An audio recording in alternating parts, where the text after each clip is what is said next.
Welcome to regular session mayor and city council meeting 6 p.m. Actually 6:05 Wednesday, August 2nd, 2023, City Hall Complex, council chambers. I call this meeting to order. Would you please rise for the Pledge of Allegiance?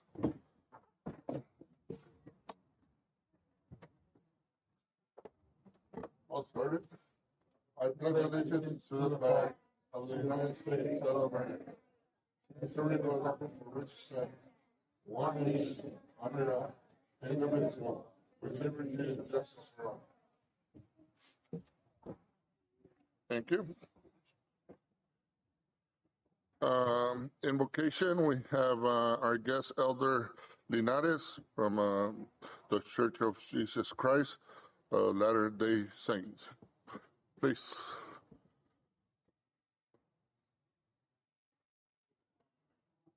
Heavenly Father, we thank Thee for this day, and we thank Thee for everything that Thou hast given us. We thank Thee for the opportunity to be here, to gather today, to counsel together, to know what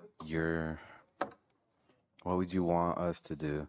We pray that You'll be able to inspire us and give us revelation so that we must know what Your will is, and we pray that You'll be able to help us to help others along the way and to be mindful and caring for everyone, and we pray that You'll be able to help us to feel charity for those in need, and we pray that You'll be able to do all these things in the name of Jesus Christ. Amen.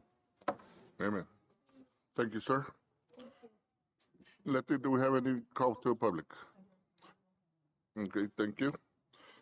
Presentations. I'd like to recognize Jaguares Yomchi Taekwondo for competing in national.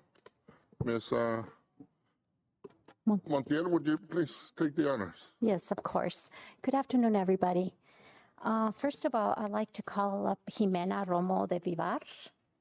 And yes, she's gonna formally introduce the students and the parents and the entire academy. But Jimena Romo de Vivar is a 4th-degree black belt who has been working with our youth in this community for over 24 years.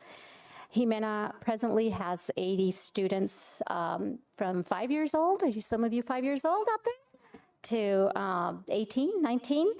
And please let me introduce again Jimena to you, and she's going to tell us a little bit about the new things that she's been doing lately, and then all your medals that you received in the recent nationals that you all competed in. Congratulations, and thank you, parents, for being here today. Jimena? Thank you very much. First of all, I would like to thank City Council for receiving us here today. It is quite an honor for us to be here and to present our medals. My students earned with a lot of effort on this past nationals. Speaking of Jaguares Yomchi Taekwondo, goes back in time to 2010 when the school was created here in Nogales, Arizona. I go back way more, 11 more years as a student myself. We created this academy with the goal of teaching traditional Taekwondo and to teach them the values of the traditional Taekwondo and how those values are going to affect their lives and how can they become good citizens for this community. Taekwondo, it's a lot more than competitions and sports and all that. It's a martial art. It's been there for a couple thousand years. And 2000 was introduced as an Olympic sport. So that's when competitions really start going on for Taekwondo. The Jaguares Yomchi Taekwondo traditional form of teaching, it's a hard one. I'm kind of like a tough master, I consider myself, for these kids. But I try my best to always make them to understand the real values of Taekwondo. Not just to make it easy for them to get those medals, to make it easy for them to get those belts, just the real meaning of what it really is, Taekwondo. Our academy grew a lot from, I would say, 2015 to 2020 when the pandemic hit in Nogales. It was a tough time for us, but we, and as a team, we got together and, we overcome all of these obstacles. We got to a point where we stayed without school for a little while, and we started trainings in a public park here in Nogales, Arizona. These kids, I would like to recognize them for their endurance, their discipline, their respect, their loyalty, because when Jaguares went through a rough stage, they stick together as a family. And, after the pandemic, we were able to open our new location here in corner Grand and Western. And we've been there, and the academy just made a boom. With all being said, Jaguares started competing on the state, regional, and now national level. And this 2023, it was our second national competition, and we were able to get 2 medals. I don't know if you know about competitions in Taekwondo, but the kids are on brackets for up to, it can be more than 7 fights in one day. So to get to the medals, it's a rough, path, because they have to overcome all of the other fights. Right now, our medals were 2 bronze medals. We are really proud of them because we saw these kids giving everything on the competition. We were very close to get more medals, but it is what it is. There's better competitors out there all the time, and we are very conscious of that. We're going to keep training hard, and we're going to continue participating and representing this community to a national level. I would like to thank all of my parents here. This is not all of my students and all of my parents. This is a good representation of them, but without them, I won't be able to do this. We are a great family. We're a big family. And I also would like to thank my black belts who always have my back when I'm not around, or when we're going to competitions, they take care of the little ones, and especially Damian Gomez. He's his first year as an assistant coach. So Jaguares evolution has been amazing throughout the years. From 8 kids that I remember in 2010 to more than 80 right now in 2023. It's a big growth, at least for me. I'm the only master in the academy, but I'm willing to keep growing, and I'm willing to keep up with these kids and teach them whatever it needs to become a great black belts and citizens of this community. Oh, thank you. Do you want to introduce your students that receive medals? Of course. I would like to introduce Mateo Romero. Stand up, Mateo. He got a 3rd place.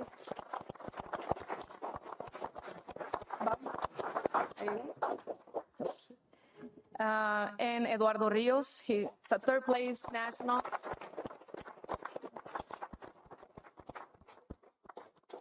I also would like to introduce, like I mentioned before, Damian Gomez as assistant coach.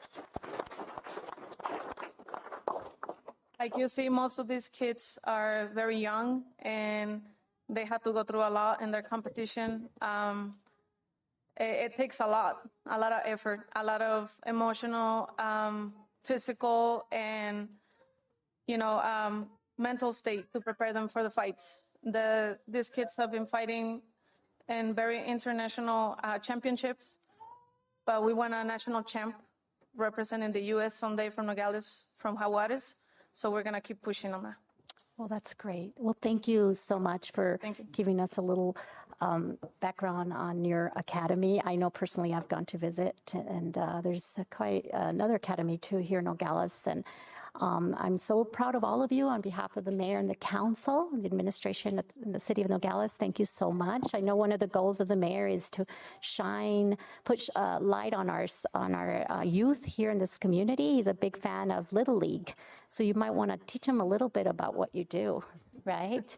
So yeah, so I know that's one of his priorities, parents, is to make sure that we are always looking at our youth and encouraging them in whatever way we can here as a city and a council and mayor. So thank you, Jimena, so much. Thank you, parents. I don't know if the mayor would like to present the certificate. Yes, I'd like to present Jimena. Certificate of recognition to Juarez Yomchi Taekwondo in recognition of your dedication and hard work in the martial arts field to educate and spread martial arts to the community. Your devotion to the community is greatly appreciated by all of us. Thank you from the mayor and city council.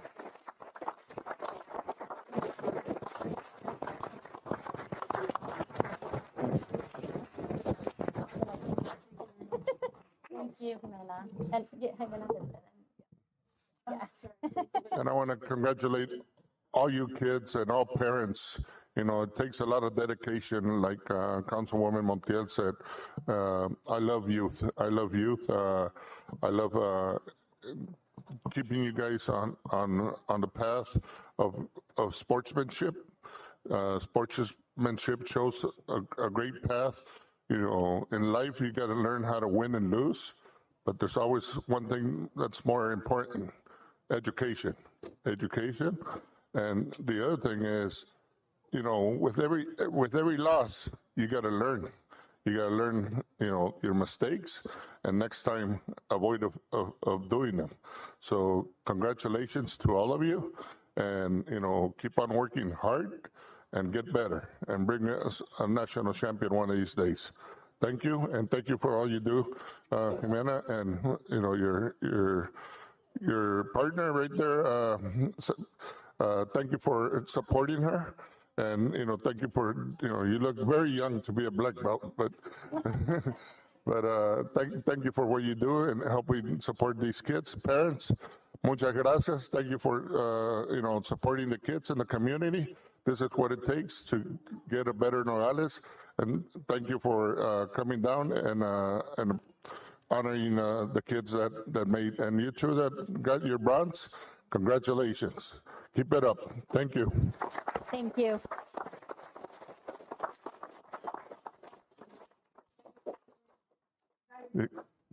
Stand right here so we take a picture. Stand right here. Turn around.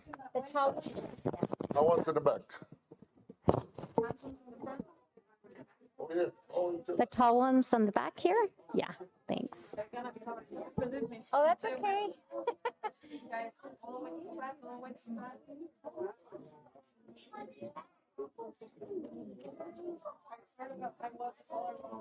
Yeah. They won't cover Councilmember Bolden. Yes, he's pretty tall. What's the deal? Oh, you're good. You're good. You guys go that way. That way.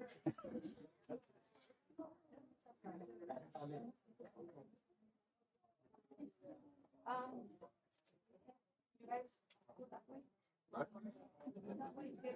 on, get together.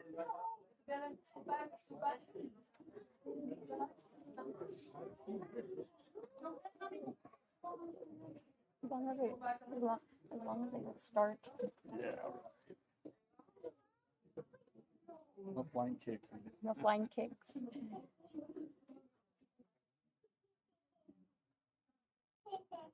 One, two, three, cheese.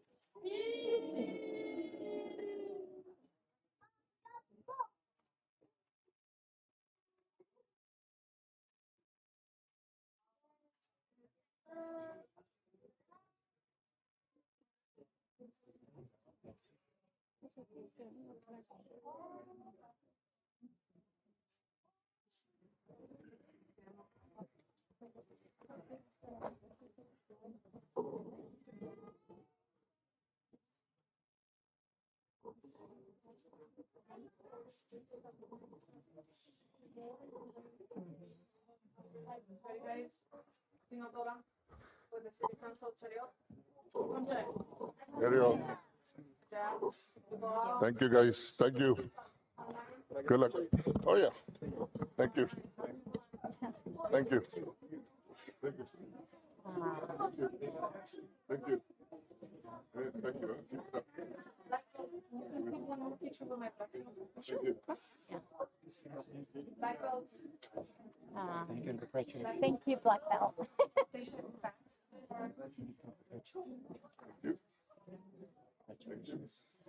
Congratulations, Mija. Congratulations. Congratulations. Girls on this side, girls on that side. There you go, turn around. Sorry. Saulo.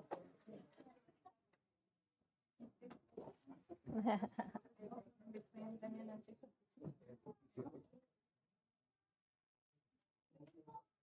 Smile.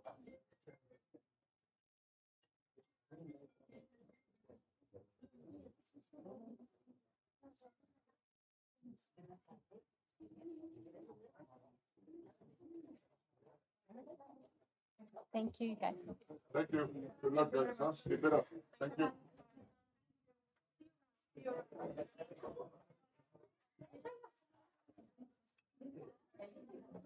Bye. Nice seeing you. Bye-bye. Thank you very much.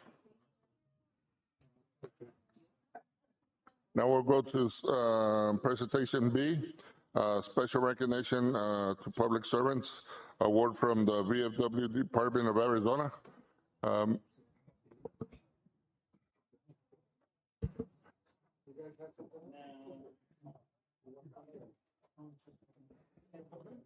Vamos a pedir.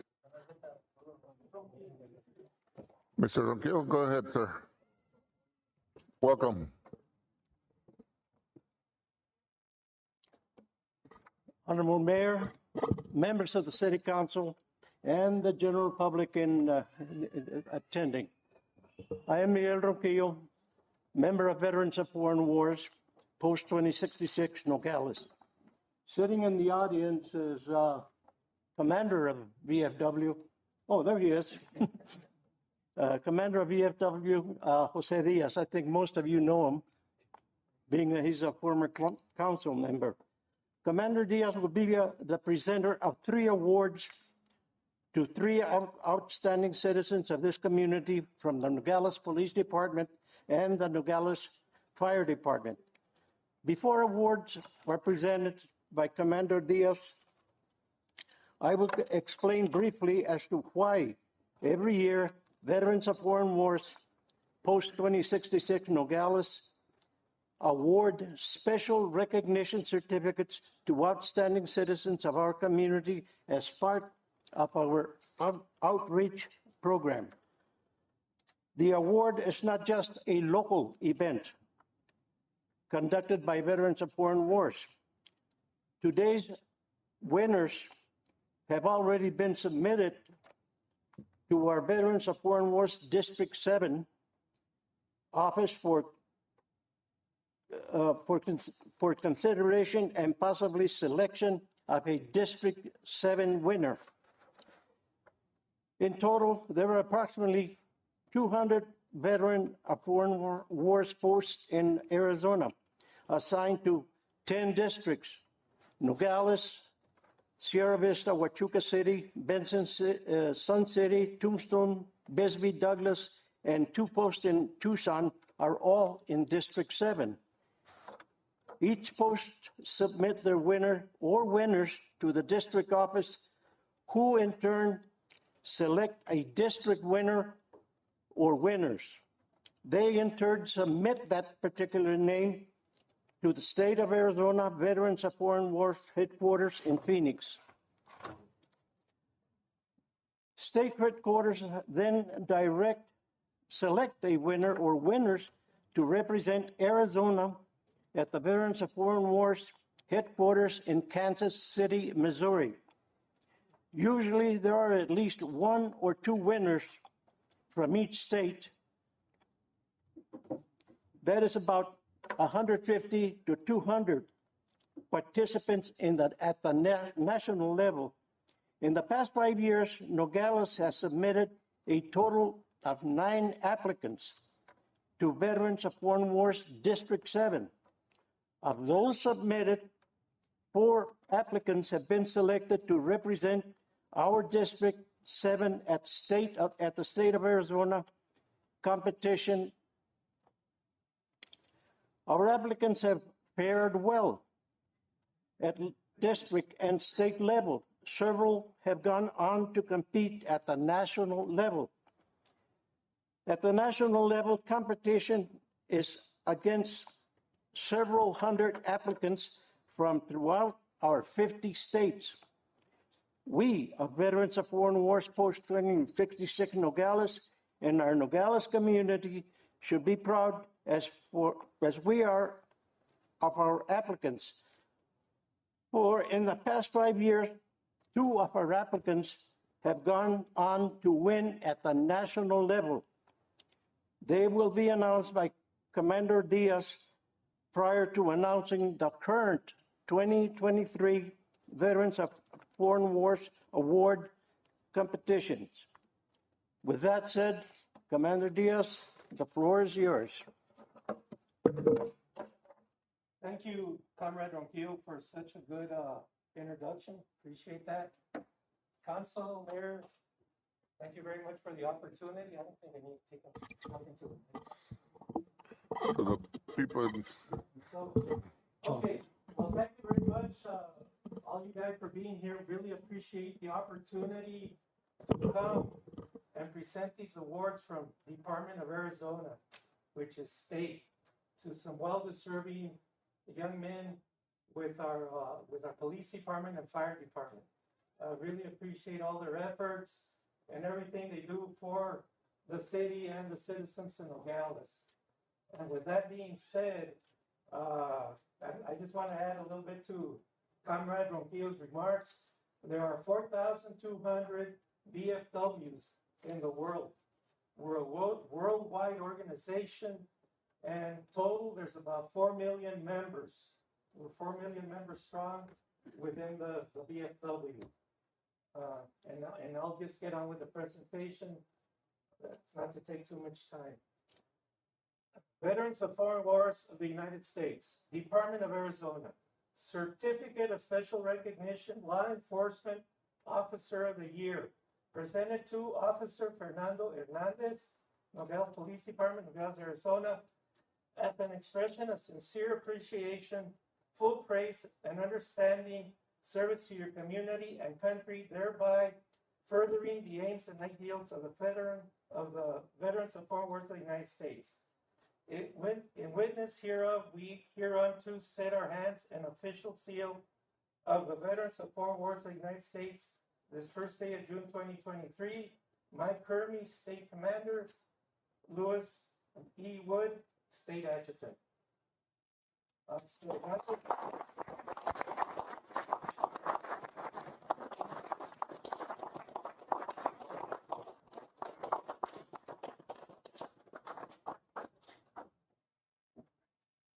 Thank you very much for your service, and I don't know if you want to take pictures with the mayor right now, but congratulations. Thank you, I appreciate it. Yeah.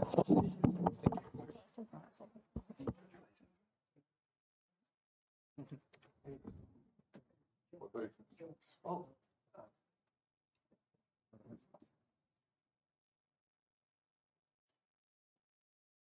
Thank you, I appreciate it. thank you very much. Thank you for your service.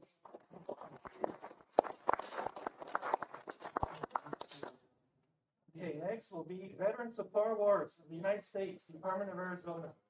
Certificate of Special Recognition, Emergency Medical Technician of the Year, presented to EMT Giovanni Martinez, Nogales Fire Department, Nogales, Arizona, as an expression of sincere appreciation, full praise, and understanding service to your community and country, thereby furthering the aims and ideals of the Veterans of Foreign Wars of the United States. In witness in hereof, we hereunto set our hands an official seal of the Veterans of Foreign Wars of the United States this first day of June 2023. Mike Kermy, State Commander, Louis C. Wood, State Adjutant. Chief.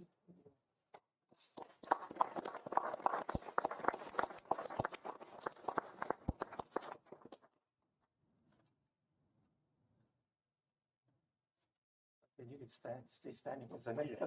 Unfortunately, two of them are not here and one's on a call currently. So I'm gonna stand it. Okay. The next one says the same thing, but this one is Emergency Medical Technician of the Year, presented to Paramedic Omar Delgadillo.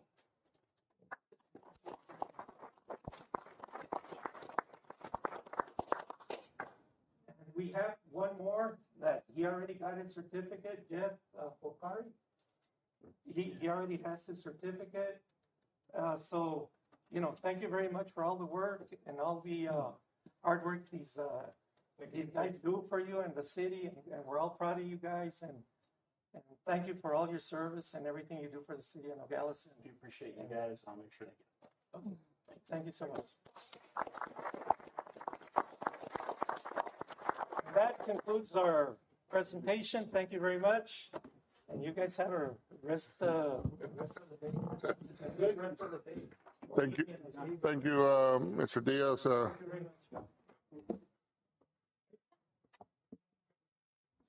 much. Thank you, Mr. Ronquillo. Thank you all, VF, for acknowledging our public safety and firemen. Oh, there's Mr. Omar Delgadillo.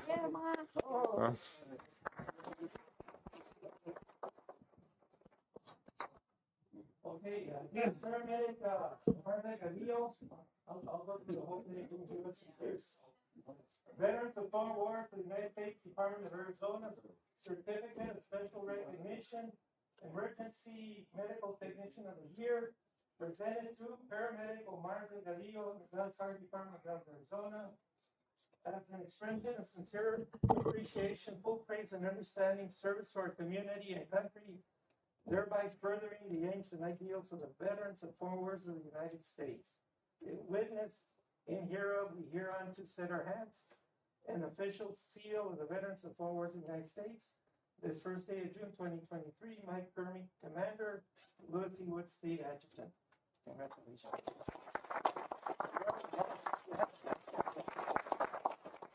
Also, Mr. Delgadillo also won 2-3 years ago.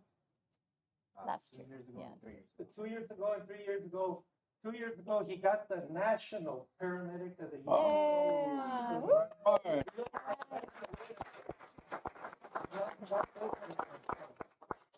Congratulations. Thank you. Congratulations. Thank you for your service. Thank you. You need to hire more.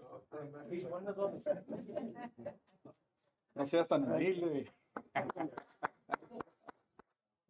Bueno, Thank you. Good job, Omar. Es todo, man, y nos dejan saber todo lo que hace. Mr. Vasquez, Mr. Ronquillo, thank you. Mr. Diaz, thank you very much for honoring our firemen and our police. Thank you. Thank you for all you do. Thank you, sir.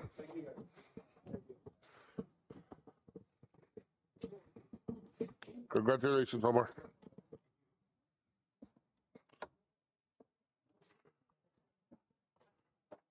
Next, we move to item 6, financial monthly report, the June 2023 financial report, FY 2022-2023. Ms. Jean?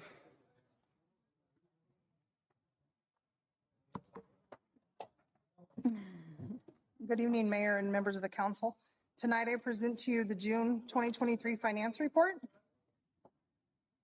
So through June, being the end of the year, we are at 100% of our budget. For our general fund, if you look at Table A, for revenue, we came in at 118% at $32,467,577. And for our expenditures, it was at 79% at $28,135,745. Also, if you look at Table A, that is where your shared revenues are. We collected $9,309,506, which was 102%. If you move on to Table B, that is our sales tax. In June, we collected $828,560. For the year, we were $2,433,592 over last year. Table C shows your general fund expenditures through the end of June, with just the few highlighted that ended up a little bit higher than the 100%. But overall, for general fund, we ended the year at 68.56%. If you now move on to Table D, this is our HERF and overweight funds. For HERF, we collected $2,480,905, which is 90%. And for overweight fees, we collected $422,906, which was 169%. For expenditures, for HERF, we expended out $3,176,714, which was 61%. And for overweight fees, we expended out $2,139,070, which was 82%. If you move on to Table E, that is our sewer account.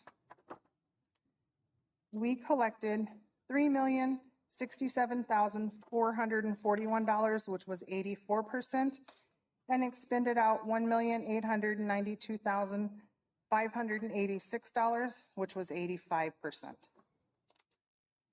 And if you move on to Table F, it is our water account.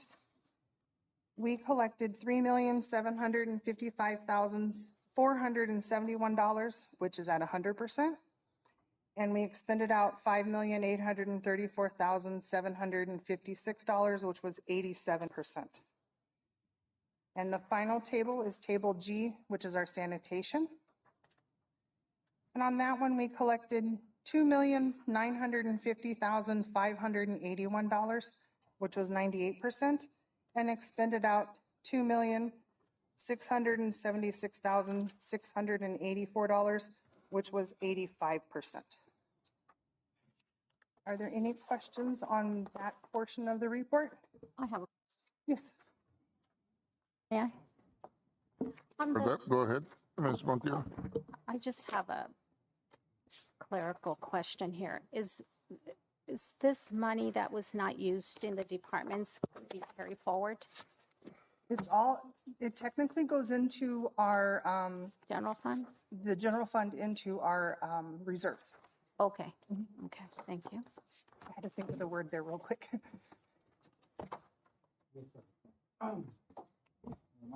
Question, Go my ahead. question is on the water utility fund. Sure.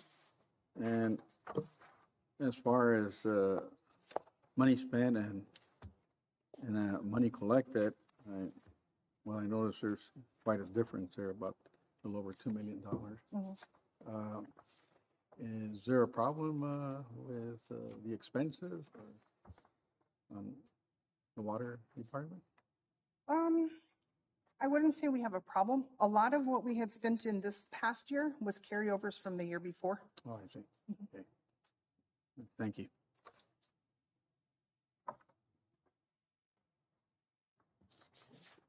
Any other questions? Okay. Continue. The second portion is the water and sewer delinquent report and miscellaneous report. We currently have 6,154 active utility accounts. 407 of them are delinquent accounts that are on contracts. The total for the contracts is $96,694.41. It increased $5,393.28 from last month, with a decrease of 3 contracts. We also have 137 delinquent accounts that are in the Valle Verde water area. Those total $284,762.58. We have an increase of 2 from last month, but an overall decrease of $4,666.91. If you turn to the second page of that report, there's 3 businesses on the top, the same ones we keep track of. For employee payouts for July, we had 2 payouts, both from police, totaling $5,965.88 in vacation and sick hours. And our fuel report for June, we finished the year with $576,634 being paid out for fuel, which was $114,689.86 more than the year prior. Do we have any comments, questions? Go ahead, Councilwoman. So I realize that it's a practice to document the business. We get a report on the businesses with outstanding balances. And do they know, I'm just curious, do these businesses that are on this sheet here, do they know that we are looking at their name? Well, these reports are printed on the Website? So if they do happen to look at it, they'll know that. Okay. Okay, so they do see. Okay. Also, when you are collecting late payments, is that interest also included? Correct me if I'm wrong, Mr. Machado, but we don't charge interest. It's just the late fees, correct? Fees, right. Okay. So it's just the late fees. And then if there's a non-service, then there'd be connection fee. Yes. Okay. Okay, thank you.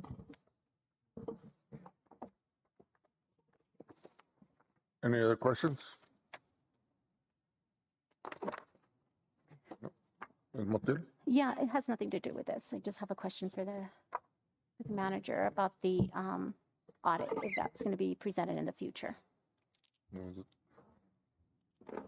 It's, Planning on presenting the audit next meeting. Okay, thank you. okay, thank you, Gene. Next item, discussion item, discussion and direction establishing a process for allocating and distributing of remaining ARPA funds. Vice Mayor? Thank you, Mayor. The reason I put this on the agenda is because people have been questioning, what's going to happen with the ARPA funds. They've been sitting there for so many months and nothing has been talked about.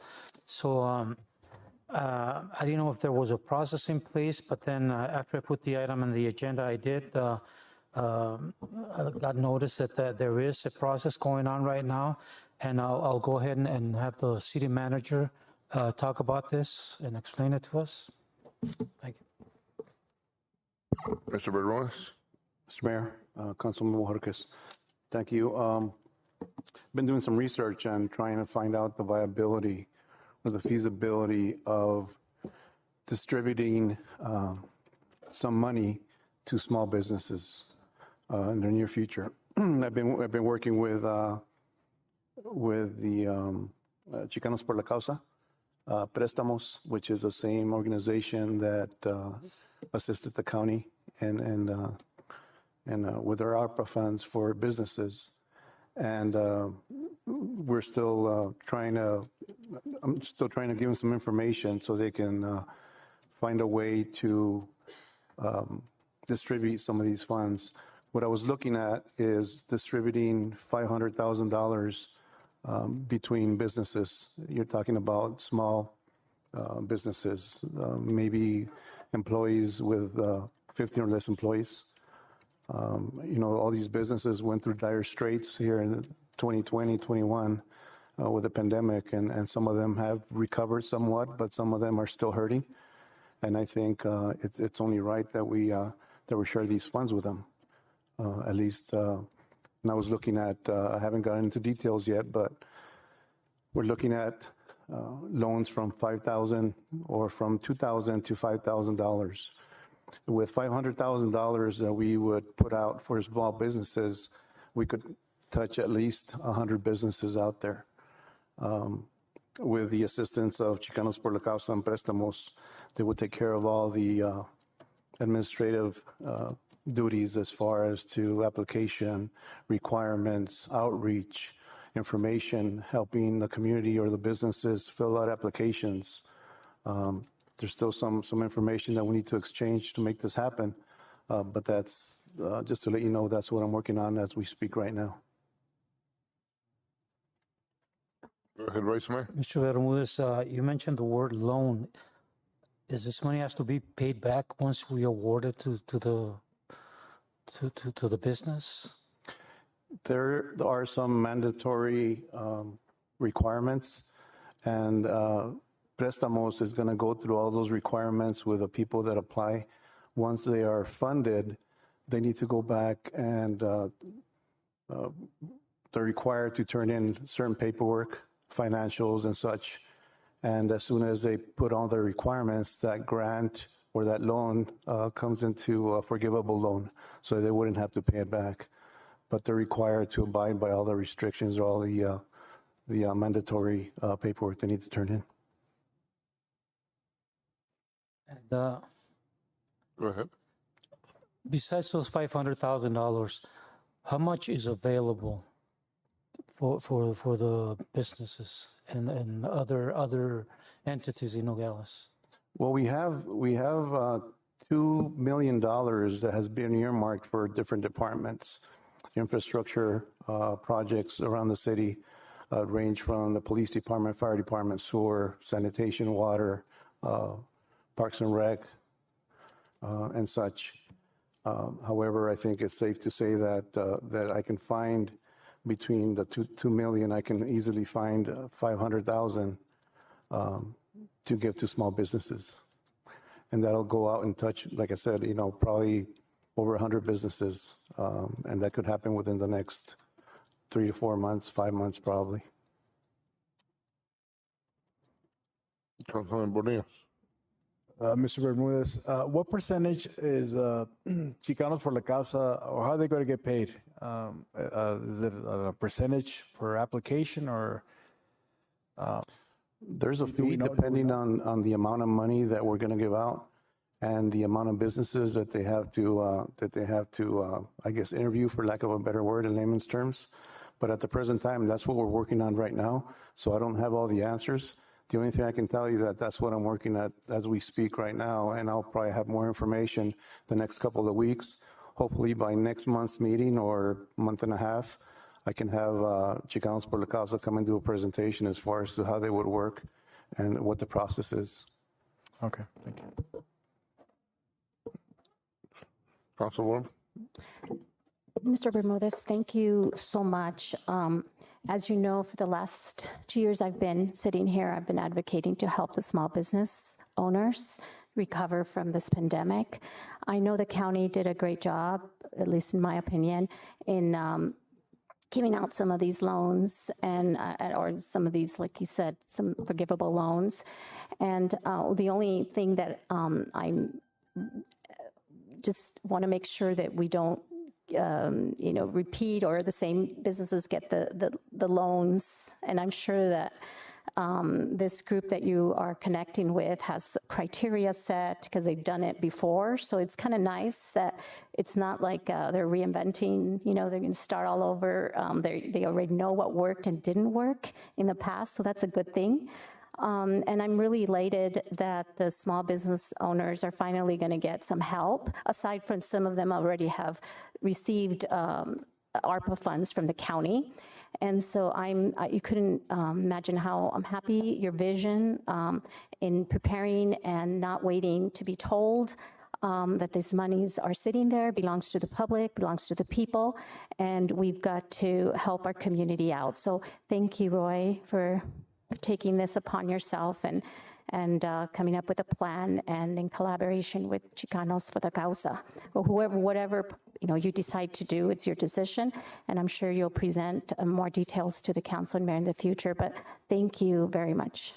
I believe, thank you, Councilwoman. I believe that small businesses are part of the economic engine of the community, and they deserve the help. If we can help them, why not help them? Councilman Doyle. Roy, I also want to thank you. I actually am amazed that, since we brought this up, that you've responded so quickly, and it seems, I thought it would take a little longer, And I'm really pleased to see that there's a plan of action already in place. And I really want to thank you for bringing this about. The only other question that I kind of I have, and that's on, I don't think I got quite clearly. I know we're dealing with the smaller businesses.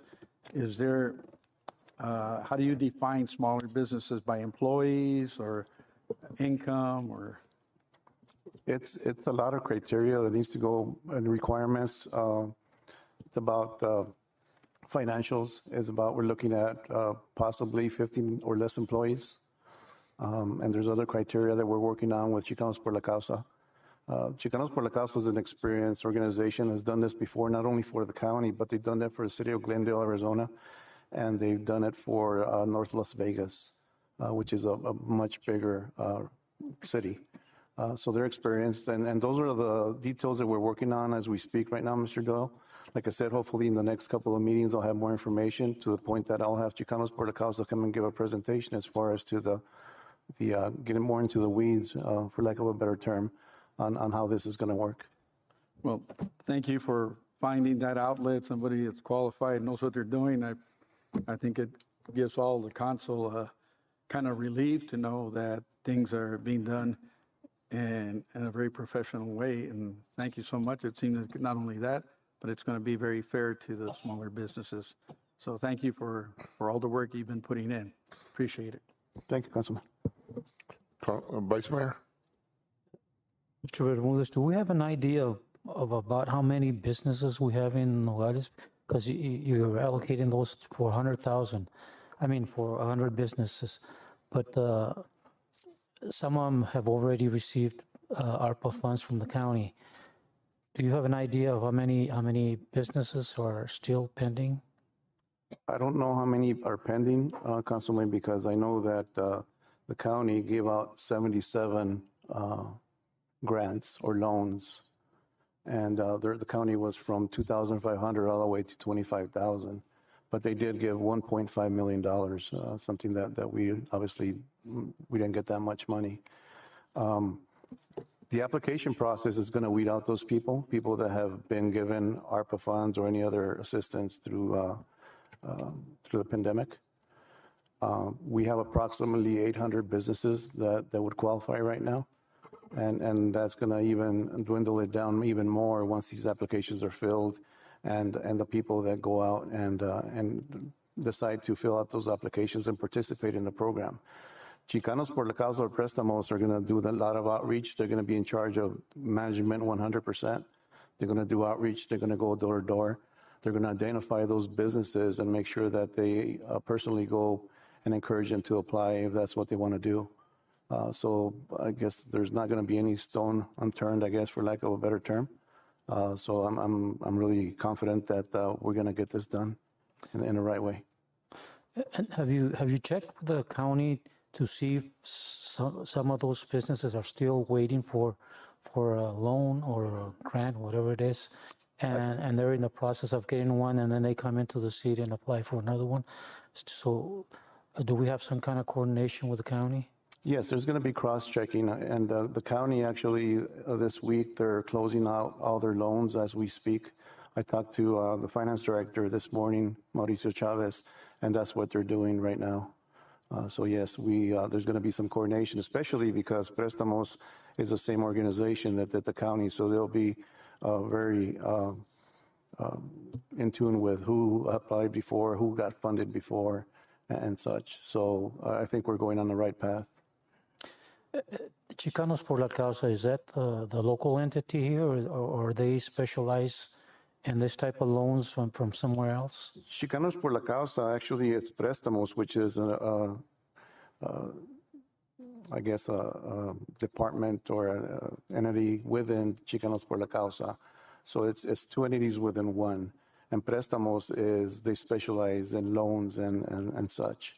So they're very experienced people that are doing this. Okay. I want to also thank you, just like Councilman Bonillas and Councilman Doyle and Councilwoman Montiel for the job you're doing, and I'm glad that, when I put this on the agenda, there was already something going on, being in the process of establishing this. Thank you. You're welcome, sir. Thank you. Anybody else? Any comments? Mr. Ramirez, thank you, and hope we could finalize this very soon. Next, we move to item B, discussion direction study of utility rates. Councilman Bonilla. Thank you, Mayor. I was seeing here, actually, it was a comment that Mr. Barcenas made during our budget talks. And he said it kind of like nonchalantly, but he did say that if we continued at this rate, by next year we're not gonna be able to balance our budget because our water department is gonna be in the red. And so I immediately went and I asked Mr. Kissinger, and it turns out that we had a wastewater sanitation rate study back in 2015. So the results from this, it was implemented back in 2016, and whatever number they came up with, we were going to spread it. I wasn't here. They're going to spread it out so that people couldn't feel that rate increase. They're going to spread it out in a 5-year increment. However, that wasn't quite done in that manner. I think it was only done in 2019. So right now, I need for the city, for us to get another study done, so that, because right now we're kind of flying blind. We don't know if we're charging the correct rate or we're undercharging. But Mr. Barcenas did point out that by next year we could be in the red because right now the way what we're receiving versus what's being spent, we could be with that issue. So I'd rather be proactive instead of dealing with this on the next year's budget, and so we can have a discussion once we get the study done.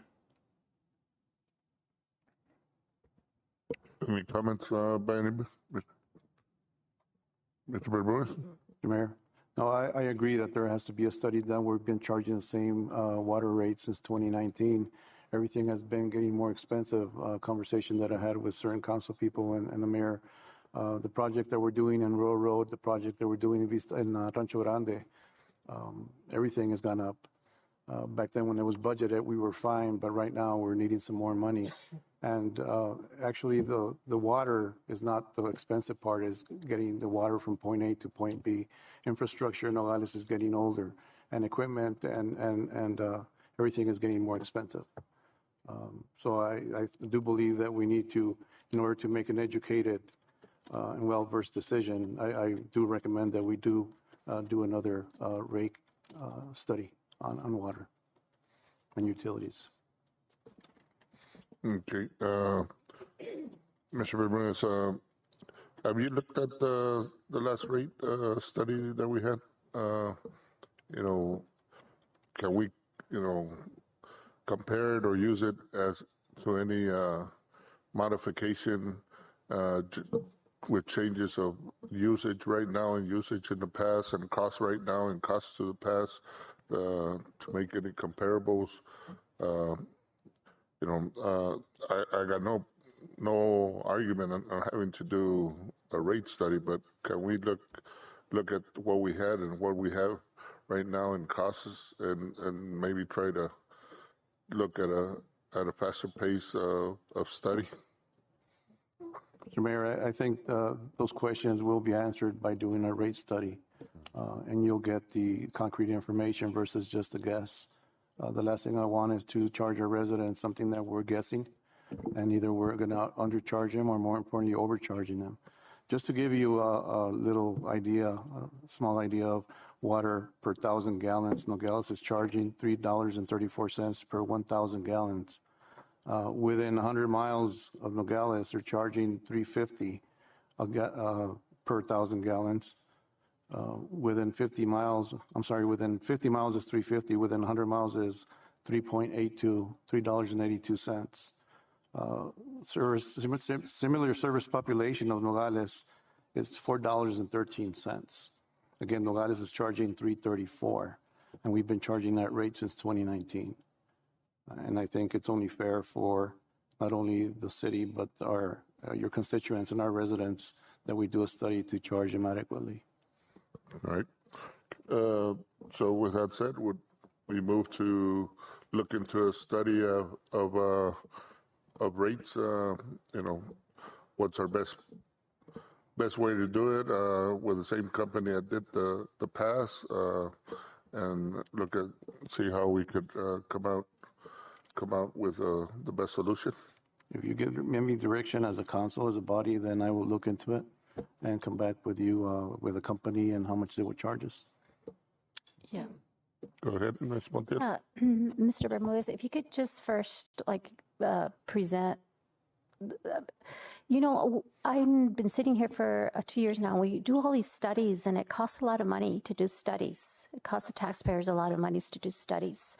So, we do the employee rate study, we do this study, we do that study, we do the banks, study, we do this study, but it costs money to the taxpayers. So, I think you need to think about this.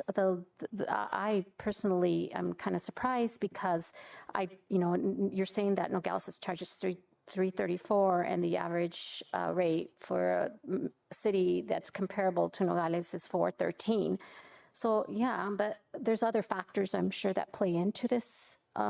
We are a poor community, and so I would just hate for our homeowners or our community to know that we're thinking of raising the water rates. I personally don't. I'm kind of surprised. But if you could just present first how much a study would cost and what exactly does a water rate study cost, because it might, cost us a lot of money, and do we really need to go there?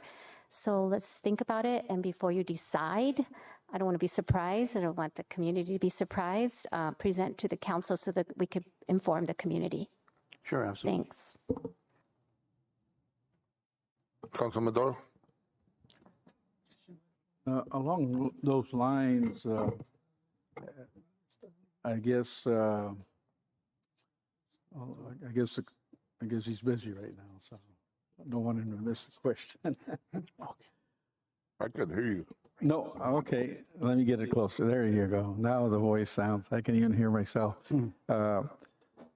Mr. Bermudez, I guess along those lines that Councilman Montiel was mentioning, is there also a way that we just compare previous years and then look at it that since we haven't had any kind of increments in the last few years, maybe kind of figure what the amount on those increments can be spread out in so many years, or and kind of bring it up to par. I think the danger that we don't want to see happen is that we fall behind, and so it's kind of a balance act that we're kind of probably asking as a council, so that our residents won't feel a sharp increase or anything like that on their rates. Absolutely, Councilman. And my thing on that is that the longer we wait, the more or the higher the rates are going to go up because everything is getting more expensive. Again, we're probably talking to the mayor earlier. I can tell you we're probably getting about minimum of about 25 water leaks a month, and that's a minimum. Again, our infrastructure is getting older, and everything is getting more expensive. And the longer we wait, the more expensive it's going to get. Again, this is not, and the thing is that we waited. The last study was done in 2015. It was implemented in 2016, and through 2019, it was spread out, right? And at 2019, we're still holding on to those same rates, which is, they're antiquated considering the expenses that we have to do right now. Getting back to the ARPA funds, a lot of those funds we're going to have to use for infrastructure because of situations like this.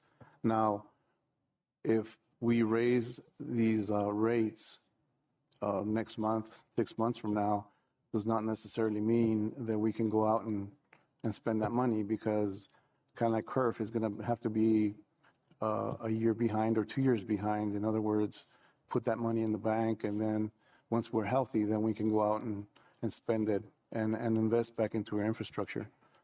So we won't be going through the same problems over and over again.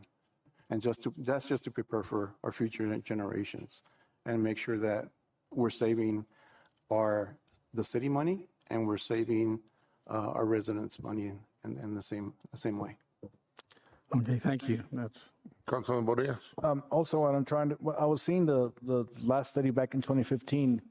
What's nice about these type of studies is that they compare us to different cities throughout the study. But what I'm trying to avoid is I know that down the line we're going to have to fix this, and what I'm trying to make our constituents understand, and mayor and council, is that instead of raising the rate a big chunk, we can raise it little by little so that no one really feels the pain.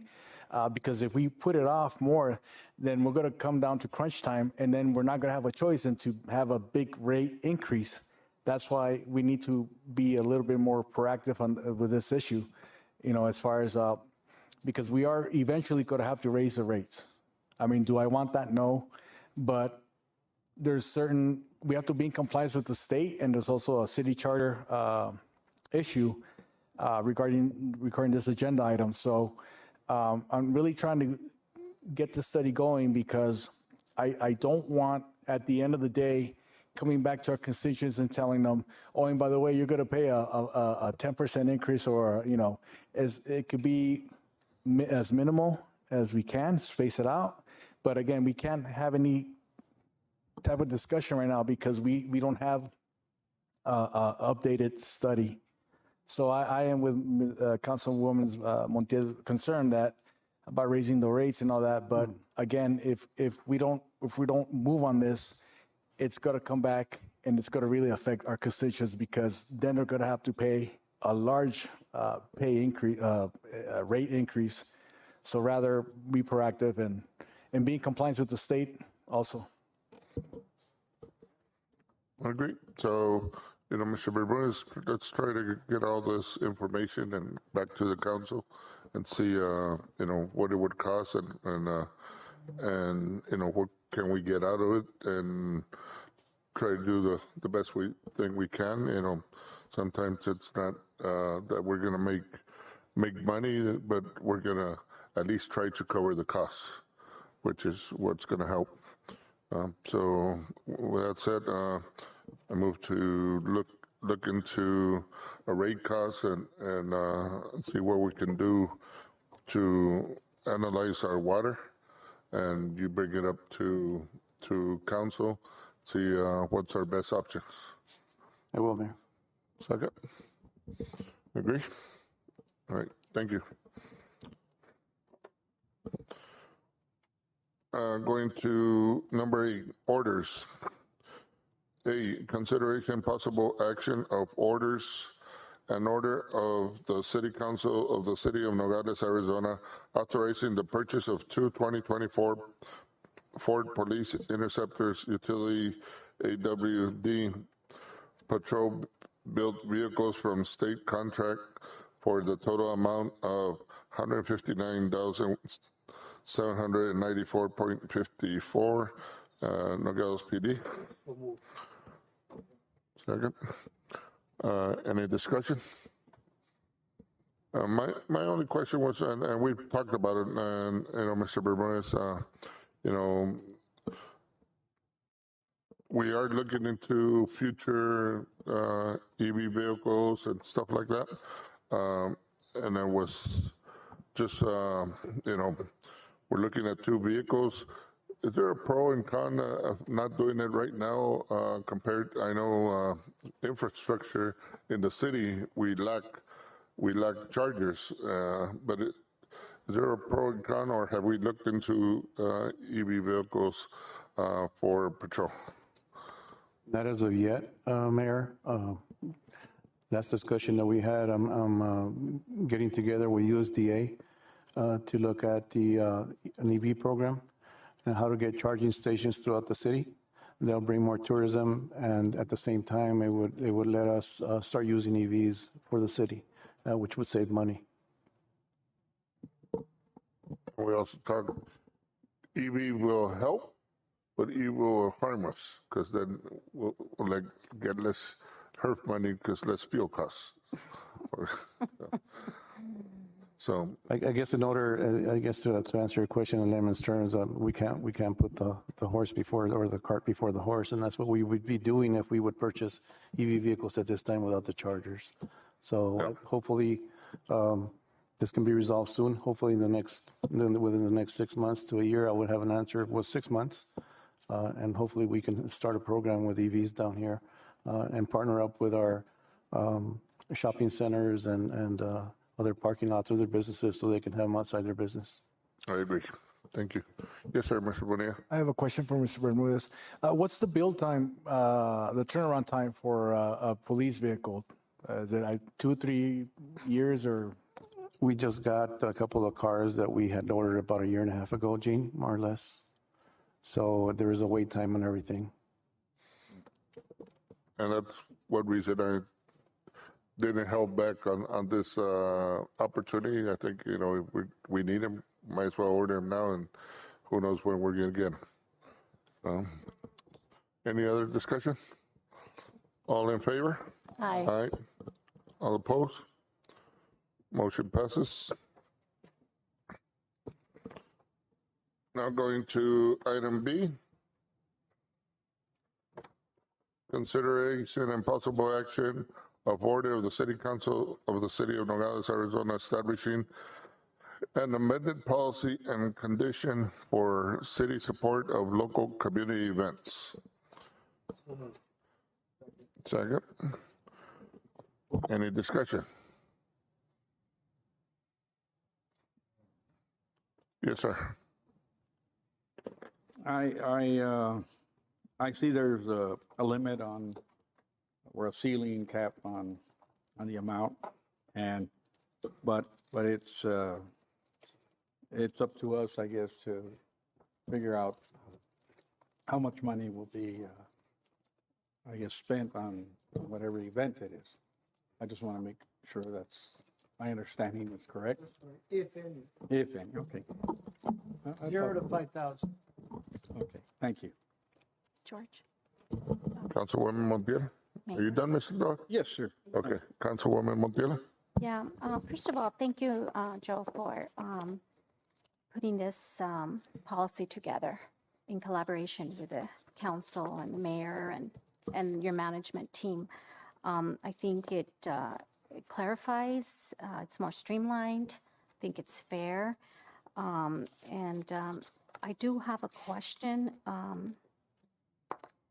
This is just monetary money. It's not in kind. We're just talking about. That's why I use that term, monetary funding. I saw that. Yeah. Okay. Just because earlier I was having a conversation with the deputy city manager, and so he brought up a good point that it's monetary, not in kind monies.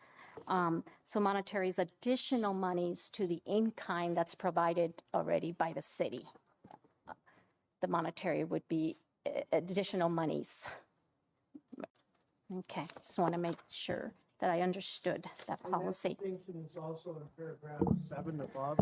Let's see. Where it says, if the application for support seeks monetary funding or the remainder, is to make it, just to make it clear that there is a distinction between monetary funding and the other types of in-kind support requested. Okay, perfect. Perfect. Okay. So my other question, Mr. Machado, is that, so because the application or the policy is streamlined, the city manager kind of makes some serious decisions in terms of what comes to the council to be approved, right? Can you Yes. tell me a little bit about, can you tell the public about that? How it's worked? Yeah. Under this policy, if a entity requests or desires support of their event from the city, then the process would be they make an application to the Parks and Recreation Director. They put in that application the information regarding the event, what type of support itemized that they're requesting from the city. Then they make an independent analysis. They, meaning the Parks Department, will then make an independent analysis regarding the support requested, and they will then recommend additional support if, in fact, additional is required.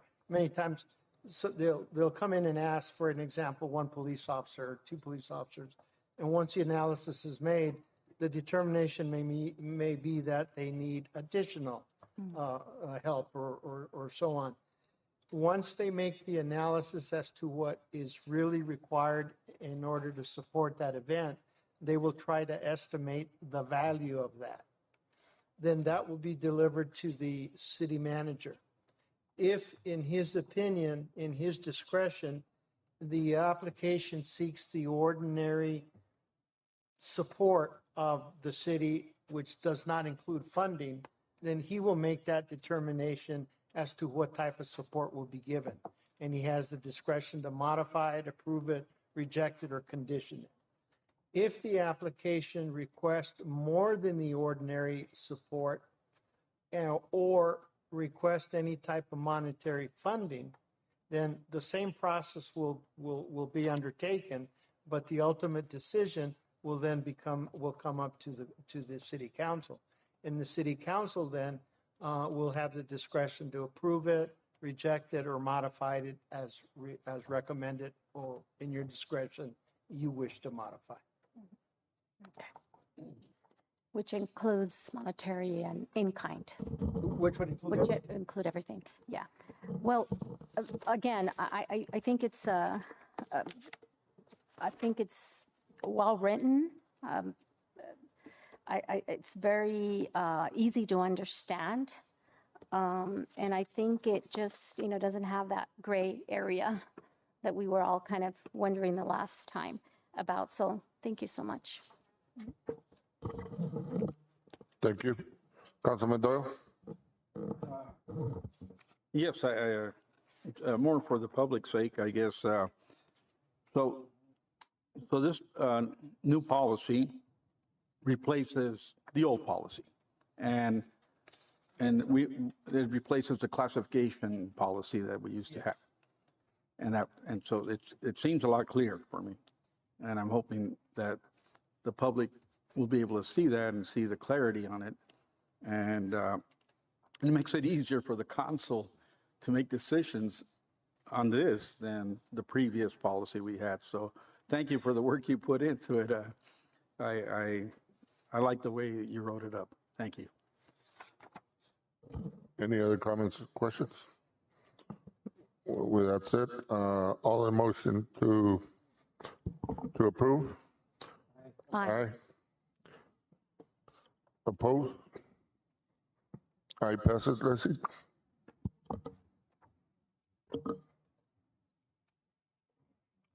Now we go to discussion item number 9A, discussion and possible action, application for city support of community events, Fiestas Patrias.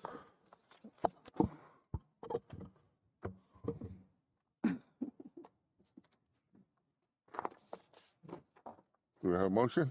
So moved. Second. Second. Okay, discussion. Do we want to have the applicant? I think the motion to Yeah, it's got to be clear because now we have to do. there is an application for you. And if the motion is to accept that application, the motion should so direct. If it's any other type of motion, that should also be indicated. So, Okay.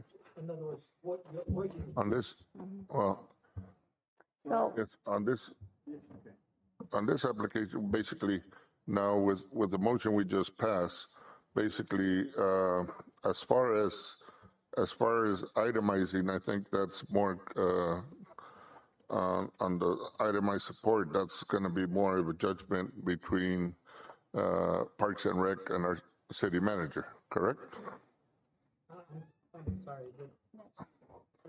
On the itemized, Okay, no, well, this is a perfect example of the request that comes to you. The council makes this determination, not the city manager. Okay, Because well- this application requests funding, monetary funding. So the full application is before the council for you to review, approve it, reject it, or modify. okay, go ahead, Ms. Montiel. So this is a perfect example. So just so the public can know and I can understand myself, so there's an application that has been submitted by Comité de Artes y Cultura. And in this application, it's requesting for in-kind, and it's requesting, for example, light generators, trash containers, 2 officers, permission to place 3 promotional banners and so forth. And it's given a certain amount, an estimation of $1,090 and 13 cents. Then 2 additional city support needed, 2 park staff members for setup, event, and cleanup, and that's another $803.70. So if you add the 1,000 and the 800, that's about 1,900 of in-kind that the taxpayers will pay. The taxpayers will pay the $1,090 and 13 cents and the $803.70. Okay.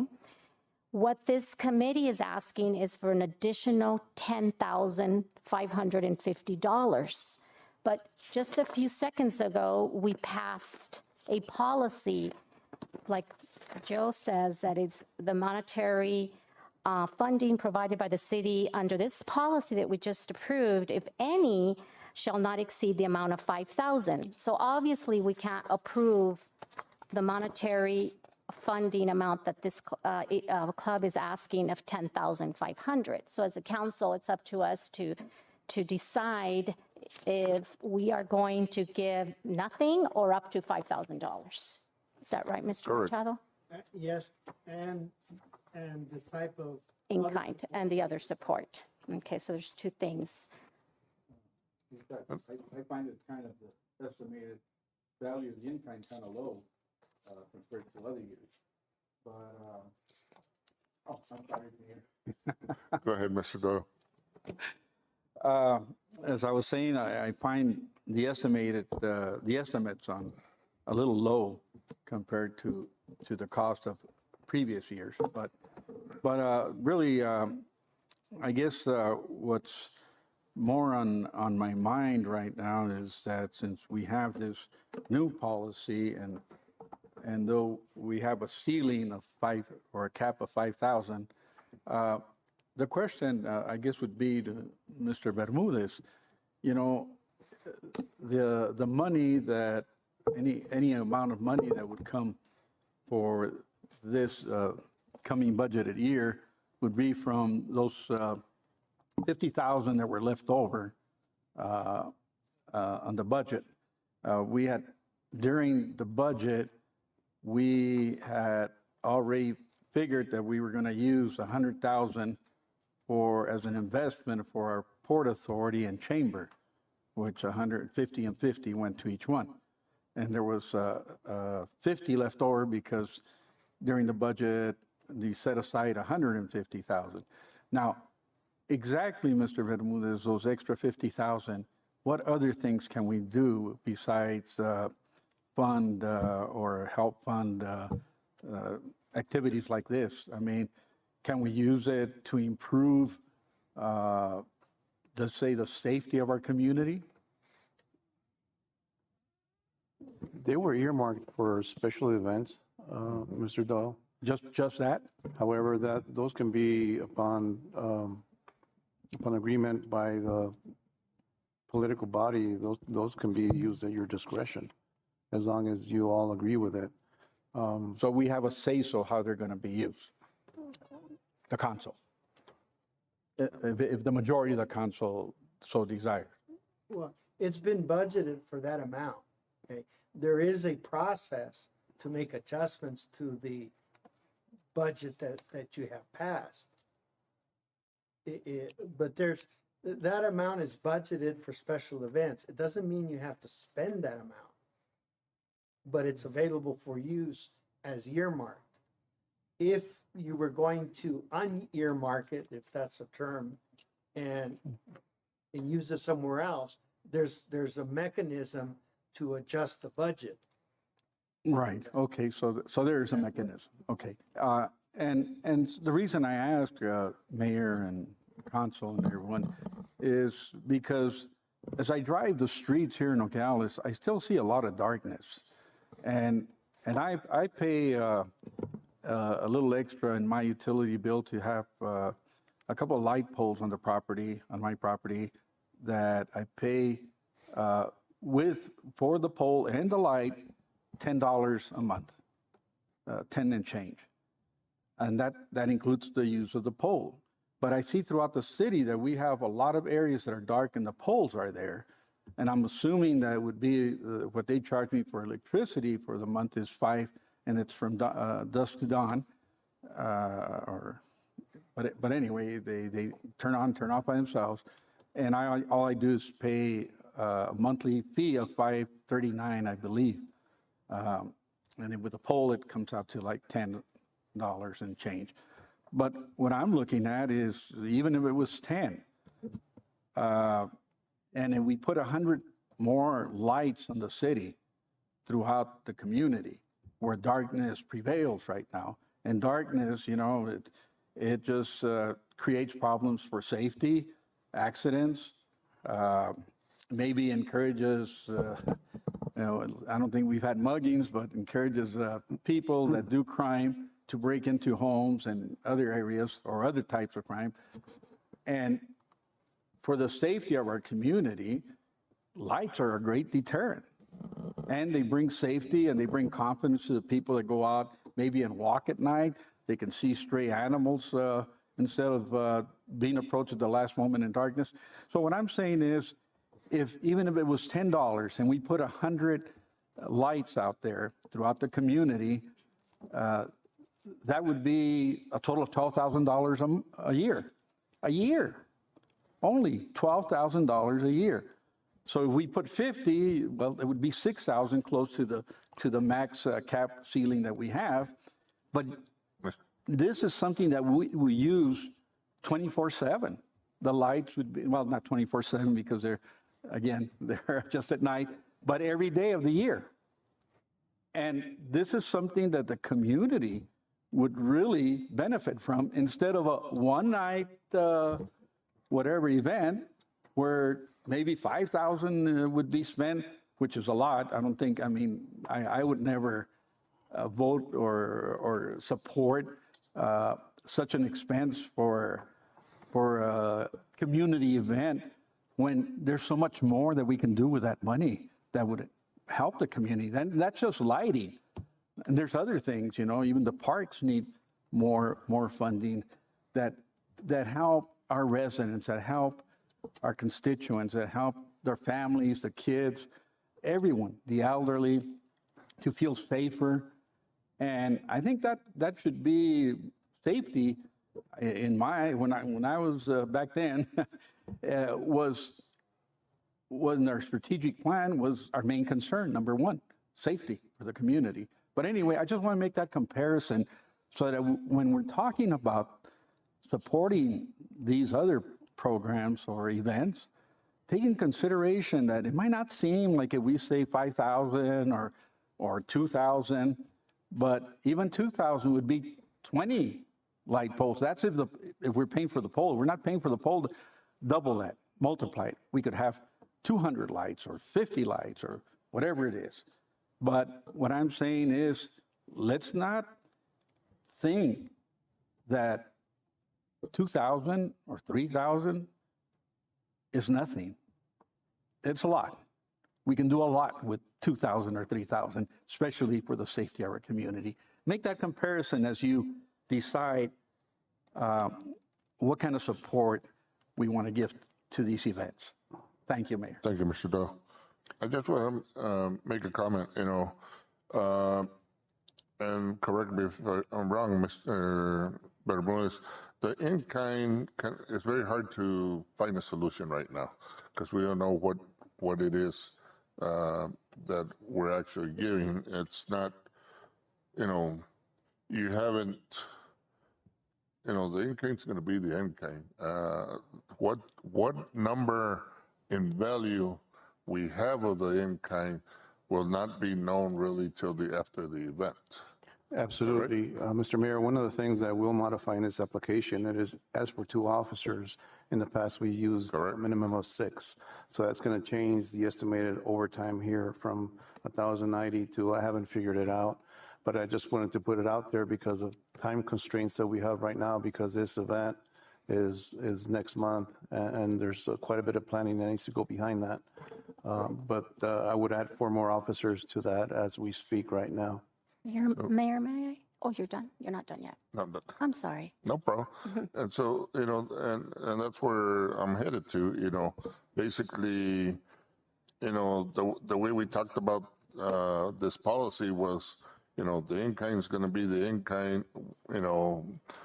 We as council don't have a number to go by. We're basically, looking at, your judgment with Parks and Rec, what you guys figure out. Obviously, if your judgment is that it's gonna be something extraordinary, then you'll bring it up to the council, correct? Yes, sir. And this is a perfect example of an extraordinary event because it's requesting the use of Kearns Park along with closure of Morley Avenue between Park and East Street. For approximately, a good 12 hours at least. So that's the reason I came before you, because these are extraordinary circumstances and events. But we're questioning more of the monetary, not the in-kind. Absolutely. The in-kind, there's always going to be money involved in it. I know. But I guess either you approve the event or you don't.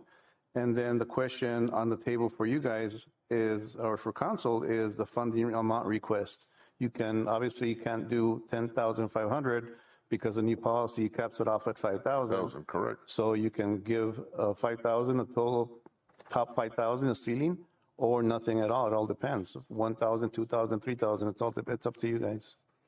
Let me chip in because I'm still not sure it's real clear what the council's doing here.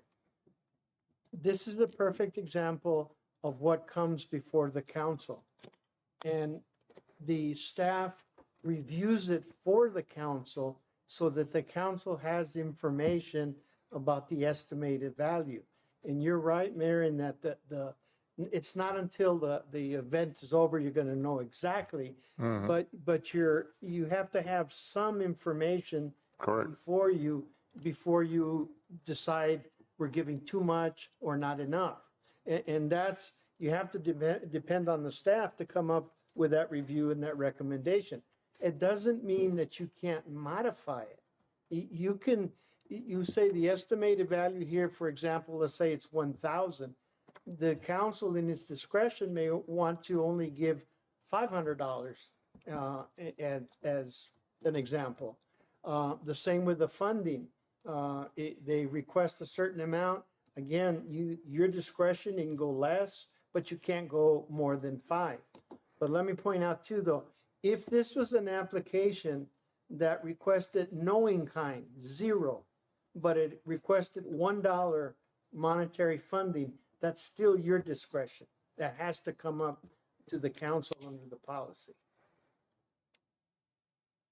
Disagree. Pardon me? Disagree. I agree on the discretion, but on the $1 because it considers monetarily, but I do not agree, on us having to, to look at the in-kind value in our decision. You do have to. You can ignore it if you want. No, it's not ignoring, but if we don't have an exact amount, you know, we're taking the word of our city manager, and you guys correct me if I'm wrong, we're taking the word of our city manager, our Parks and Rec that are looking at what we have to furnish as to in kind, okay? You know, right now I see estimated of $1,900. Right? Mr. Bermudez already said, you know, the officers is incorrect. Well, So this I'm not, estimation, we shouldn't, I don't think we should get into what the monetary, you know, obviously the city manager is going to look into what the in-kind is. We don't have a flat rate. This is what it's going to be. So after, Mr. Mayor? Yes. And that's the reason on this application, staff recommendation, it says estimated overtime. correct, Just estimated. So we won't get the exact amount till afterwards because the officers or personnel picking up, setting up, security, fire, everything that goes along with this event, they might work more overtime, they might work less overtime, it might be more, it might be less. So that's the reason it was estimated. so, but so my, but the intent of the policy yes, is to give you a ballpark figure of what Okay. you're approving. You So- can't just approve whatever in-kind service you require or need. I don't think that's not the intent of the policy.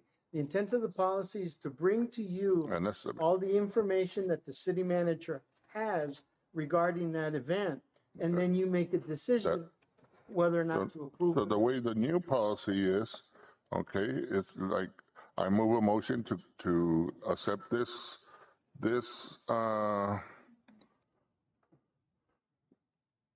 what do you call it?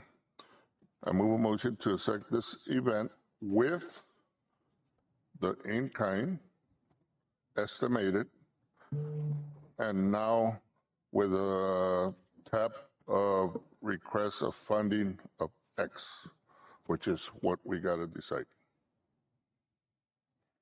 Well, you had to decide both. The application requests this type of in-kind, right? And I guess that's what's being recommended by staff is an additional, how many officers? So you have to make that decision whether or not you're going to accept that recommendation, and then whether or not you want to give any type of funding. There's two decisions here. Yeah, but one decision doesn't have I know it has a value, but we don't know the value. We have an It has estimate. a value, but I guess what I'm saying is before We're approving in kind. this estimated in kind, Mm-hmm. that's what you're approving. But it can be.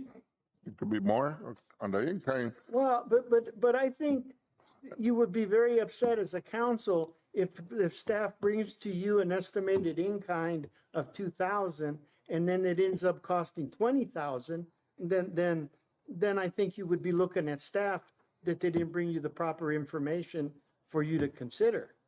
I think we have to assume that staff is bringing you the best information they have and that it's within the ballpark. This is an addition. So what would our extra officers consider raising this estimate, Mr. Bermudez?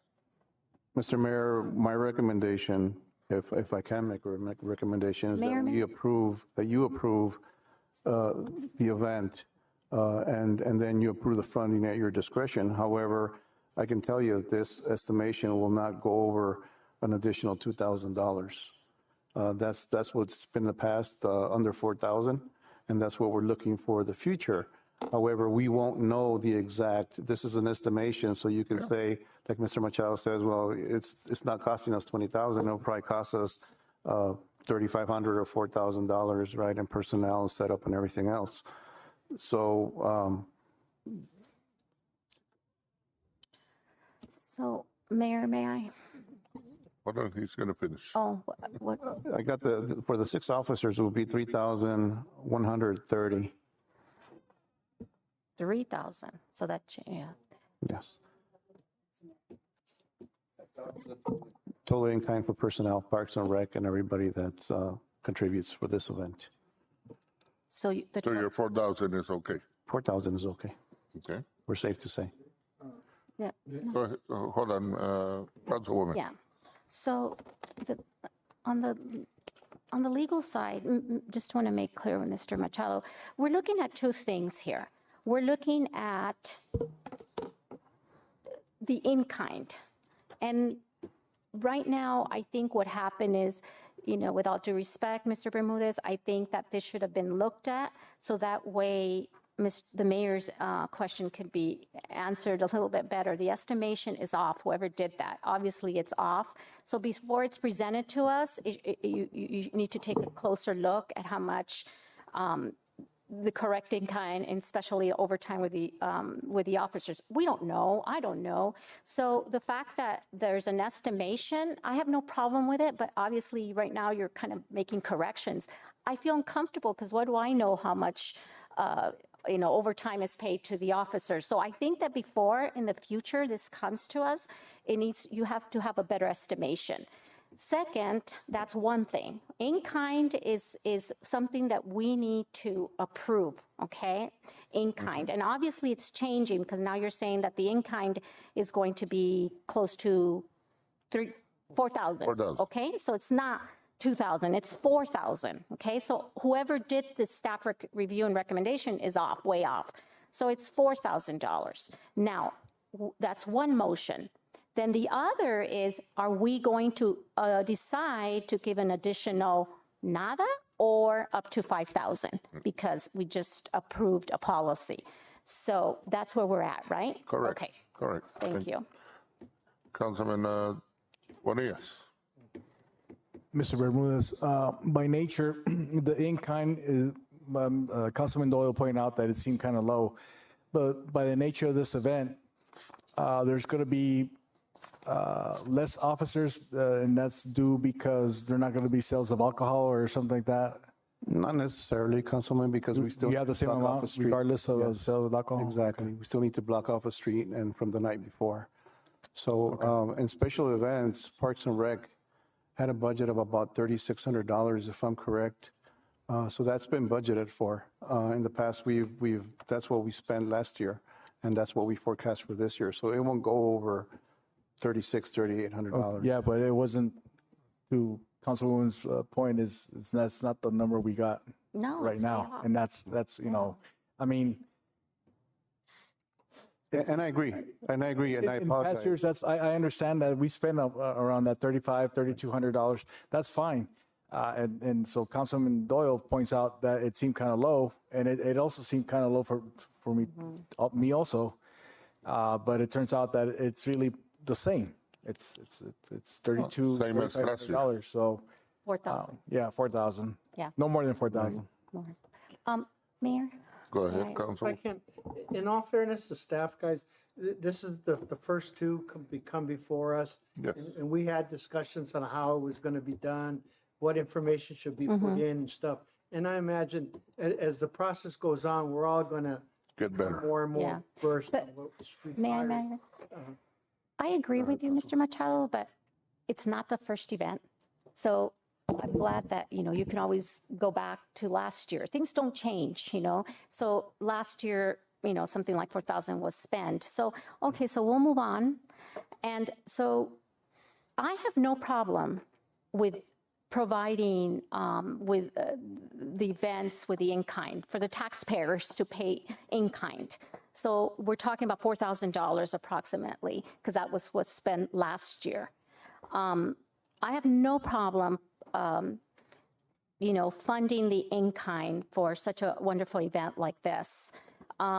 What we're talking about now next is what is the amount that we're going to approve tonight? 0 to up to 5,000. Am I right? Any Right, Mr. Machado? suggestions? Okay, so then Any we move on comments? to that discussion. Well, what value do you guys want to put it? Monetary. In kind, we always talked about it being approximately 4,000, not 1,900. So council, what, I'm, Councilman Doyle? Well, my recommendation, Mayor, would be to make up the difference of the in-kind, which is already 4,000, and the cap is 5,000. Then I would recommend that we make up the difference on monetary by $1,000, or not to exceed maybe 2,000, since we're not sure if it's 3,000. But I would say 2,000 would probably be the difference to help him out. We're already helping him out with the in-kind, but I think 2,000 would probably go a long way with them to make up that in case they're, because I know they're working, I think they have most of the funding for the event without us actually giving that much more in monetary. But that's my suggestion, that we just make up the difference between whatever the in-kind is and the cap, which is whatever amount, between 1,000 and 2,000. Anybody else have any discussion? Was that a motion or? No, recommendation. Recommendation. Yeah. I don't have a problem funding this event. Even though this caught us a little bit of surprise with the $4,000, and with the 5,000, we spent more on other events. So I understand this is the first time we do this under the new policy, but it's just my recommendation that we just we go ahead and fund them with the 5,000 and the in-kind for 4,000. Anybody want to make a motion? I have another question. Go ahead. So I know that the Comité de Artes submitted a letter, like a lot of different entities, other entities submitted letters. I just want to make sure that I caution the council and mayor that we have different letters from different entities in Nogales requesting support from the city, in-kind and an additional funding. Okay, remember there's two, the in-kind and then the monetary. And so this is one event, one event, and then I know there's two other events that are included in the letter I just talked about. I just want to make sure that the other entities that have submitted letters, don't get the message or they'll get a message. They're going to also be given monetary funds, whatever we decide tonight. So remember, these are taxpayers' monies, and all events are important. This is good for the community, our culture, and so forth. And it adds the spirit that we want our community to celebrate. But we're talking about taxpayers' money too, not about what, where our heart goes. We're here to represent all the people across Nogales. And I have no problem with the in-kind at all for any event that submits an application as per the new policy. But what's going to come to us in the future is the monetary money. So make sure that we think about equality or equity, if that's the right word, and we give one, we have to give the rest. So we have $50,000 that we budgeted at the start in July, and so I just wanted to throw that out. So the people that have written letters to the city of Nogales, we got a letter the other day from Dr. Montiel requesting for the senior center to be given funds too. So I want to lay it out there so that public doesn't know that we're siding with one entity and not the other. Thank you. Councilman Doyle. Mayor, I think we can go quite a while on this, and I would like to just make a motion to support with monetary amount of $2,000 to cover, like I said, in case whatever estimates we're short on from the in-kind service. But monetarily wise, I'd like to make a motion to support the Fiestas Patrias with $2,000. And the in-kind as recommended by. And the in-kind that's recommended by our city manager, Mr. Bermudez. Second, Vice Mayor. Any? Okay. With that said, all in favor? Aye. Aye. All opposed? Motion passes with in-kind of estimated of 4,000 and monetary of 2,000.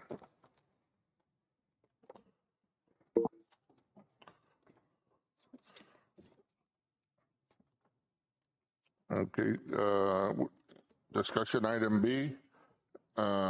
Discussion possible action application for city support of community event Nogales Fest.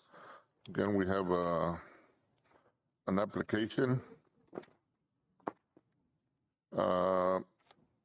Application from organization Hilltop Gallery for Nogales Fest from 4 to 9 p.m. Saturday, October 21st, Cordova Park, with basically zero requests for funding and basically different items, location, security, portable restrooms, parks and rec personnel, and chairs. Do we have any estimate of in-kind or Mr. Bermudez? Mr. Mayor, the only correction I would do in this one is that where it says the event absorbed by city insurance. Pretty sure that the Hilltop has insurance, so they would, I would recommend, or part of the application, because you need to fill out another application for the request for the park, is that you put the city as a insured, additional insured to cover us again. And that shouldn't cost Hilltop very much. That's the only thing I have on that because of the of them serving alcohol. Okay. Do we need to put an amount on the in-kind, sir? No. No. Again, the estimated cost of all this is just for your benefit, so you'll know what your support is costing you more or less. So the motion on this would be, since there's no funding involved, is to approve as presented by your staff. Yeah, but now you're saying approve as presented with staff with no number of in-kind. Right now, we're talking about having a number of in-kind. No. Yeah. No. An estimated. No, Mayor, you're not understanding it. The estimated value is for your benefits, I know. that you know what your support is costing you. Okay? It's impossible to put an Sorry. exact value. It's in the next page. My bad. I had not. Okay. I was not seeing where it says other support requests. My bad. I had not seen the third page. I understand. So everybody's knowledge, this has an estimated in-kind of approximately 3,000, a little bit over 3,000. Apologize, I had not seen that in the next page. Vice Mayor? Yes, I have a question on as far as the application going to the city manager, and if it's not requesting a funding amount, does it still have to come to the council? Okay, only if the in-kind is of an extraordinary nature, okay? And I discussed that with the city manager, and he felt comfortable, since this is an event that's going to serve alcohol, he felt more comfortable that this would be presented to the council. And I agree, because it's his discretion, and whatever he feels comfortable in doing that. But if in his discretion, he had wanted to do it by himself, I think he could have, because this is a borderline one, but he's made that policy decision that if it's alcohol, it should come to the council. So that's why it's before the council. All right, so, And I agree with the city yeah. manager. So there's no alcohol, then the city manager makes a decision. It probably can, depending on what other type of request is made. All right, thank you. Mr. Mayor? And also the extraordinary circumstance on this is that it's being requested to be done on city property, which is Jesus Cordova Park right in front of us here.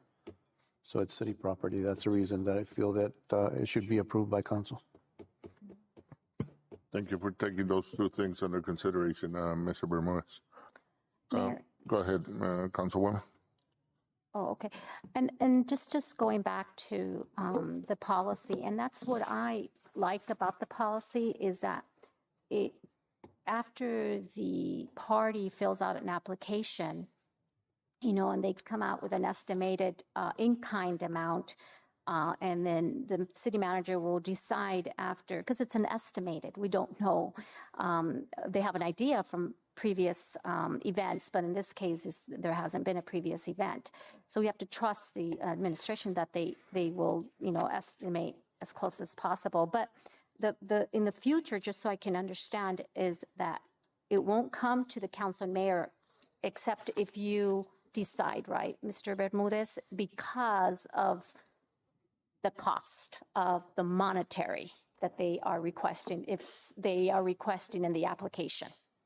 And there's certain situations like this one came to us because the city alcohol being served in the city premise. Yes, and just the, like it says in the policy, the extraordinary mobilization and use of city personnel. In this case, we're looking at 6 officers. Maybe if it was one or just making periodic checks, then it wouldn't go before council.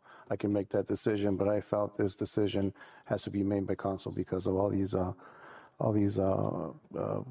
the personnel, the equipment, property, and such that's going to be used or utilized in this event.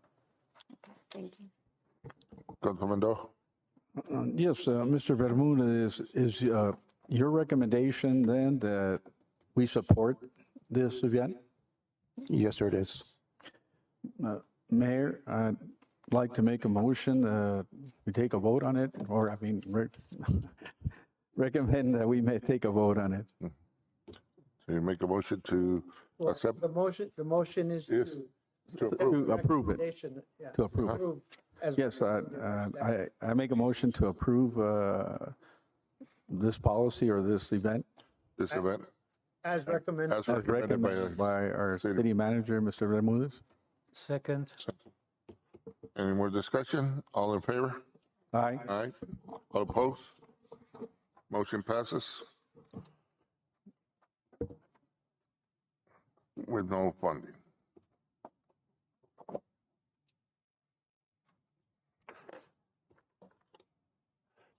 Okay, item 10, mayors and council reports. Mr. Bonilla, we're going to start. I have nothing at this time. Councilman Doyle. I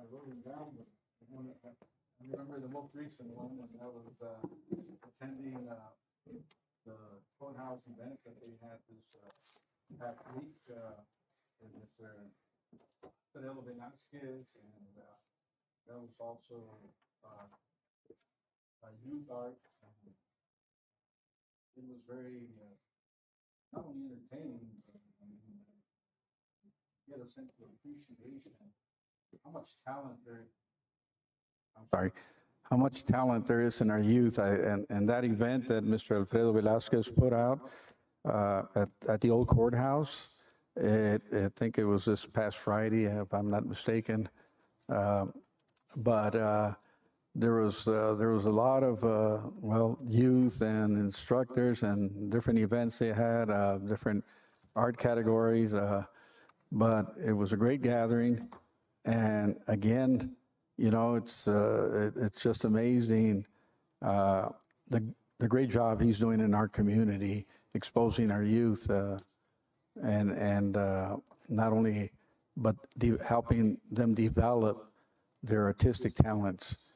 And so I was very pleased to be there and knowing that the county is doing a great job with lending or providing that building for those causes, aside from all the other work that he does as superintendent of schools, that he's a real asset to this community. And I just enjoyed going out there and supporting a little, representing the city of Nogales as far as being there, and I was thoroughly thrilled and enjoyed it very much. I hope he has more events like that. Thank you. Councilwoman Montiel. Are you going to talk about Little League, or you want me just to congratulate? Yeah, I want to say thank you to the community and the city, of course, talking about in-kind and preparing the fields and having all the city workers out there, making all these visitors from Hawaii, and the mayor will talk a little bit more about that. But we had 4 or 5 teams. 8 teams. 8 from out of town plus the local. Exactly. And it was just so awesome to see all the families of Nogales and the families of these players out there supporting the hotels, supporting the restaurants, talk about revenue for the city. Sometimes we don't notice that, but there were so many people that came and got an opportunity to visit Nogales. And for me, it was just totally awesome to see. Thank you, Mayor, and the board, or is it called a board? Yep, The league board, all your, thank them very much on behalf of the city, because I know that brought in thousands of dollars of revenue to the community. Thanks. Thank you. Vice Mayor? Yes, I too went to, we attended the Little League luncheon at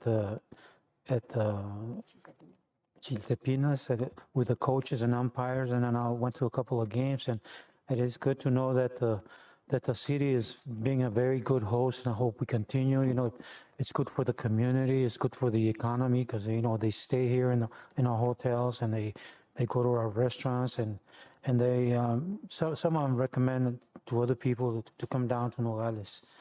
I also participated in the Jump Back to School event. The city was also back in the school with a lot of supplies for the kids that can't afford any supplies for the school, like notebooks and pencils, crayons, and etc. And that was a pretty big event. They said there was going to be like 1,000 kids. I think there was a little bit more than that, but it was a very good event. And then I also attended the meeting with the Chamber of Commerce and with the Film Association from Tucson. They're wanting to come down to Nogales and start, advertising, promoting some more movies to be filmed here in the area. And also some sport events, to bring sport events like semi-pro and professional baseball to Nogales. They're doing it right now with Tijuana and other big cities on the border, so they want to include Nogales in that. And that's all I have. Thank you. Go ahead, Mr. Doe. Just so there won't be any injustice done to the great event that you helped put on with Little League Championships. I think everybody forgot to mention how great the food is at the snack shop they have there. They would have anywhere from birria to tacos, great cheeseburgers. I mean, even if I only went for sometimes one game, it was just to go and have a good meal there. But again, they do an awesome job, and the prices are, they're not expensive at all. They're probably the cheapest prices in town to eat there. But the food is great, and all the kids loved it from all over the different region where they came from. It was they got a good taste of a lot of Mexican cuisine, and they loved it. And the other thing, I guess, to do a little justice to Mr. Gradias, he's not here, but he was there helping us with the Back to School project, and his humor kept a good smile on the kids. Made it a little humorous for all of us.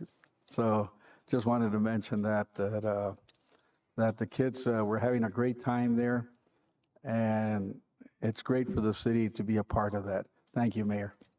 Thank you. Okay, for myself, I attended the jump back, which is, I want to thank the whole community, Nogales, Rio Rico, the school districts, everybody, we had hotels, we had J.C. Penney's, other businesses, we had, I think, the Mexican consulate also supported, I don't want to forget nobody, but everybody that participated in that event, really, really thank you for supporting all the kids of our schools. I took a time out from baseball to go over there and, just looking at the faces of the kids, getting materials and getting, supplies for schools and all that, made them eager to go back to school. But, I want to thank everybody that supported that event, both Santa Cruz School District and Nogales School District, everybody. Really, really thanks everybody. We even had the senior center down there, so everybody participated, and I want to thank them. Me and City Manager Mr. Bermudez had a meeting with USDA, which was very surprising to me. Being in the produce industry, I always thought USDA was just food and drugs inspections and all that. No, they opened doors. We're looking into getting some grants and stuff like that they support for parks, for recreational, for housing, for almost A to Z.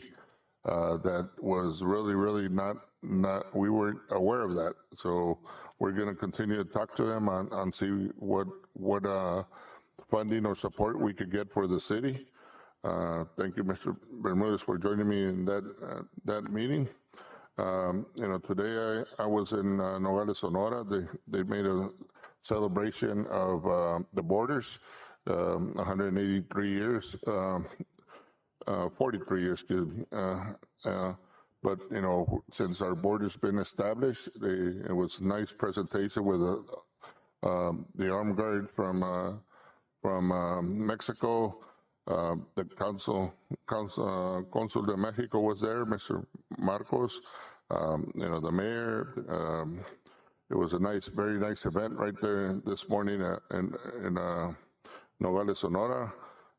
It shows, they had very nice pictures of, how the border got started. They had very nice pictures of how the armed forces in Mexico got started and everything, back to your days, Mr.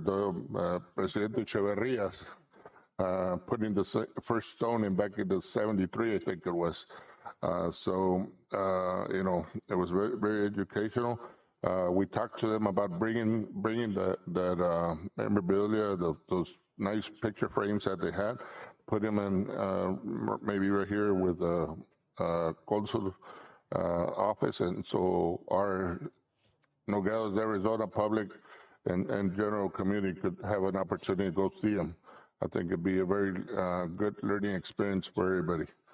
And I'm talking already with Mexican baseball. Hopefully we could bring in the Mexican teams to play in September here in Nogales. I think that's an event that everybody looks forward to. Hopefully Mother Nature will behave with us this year.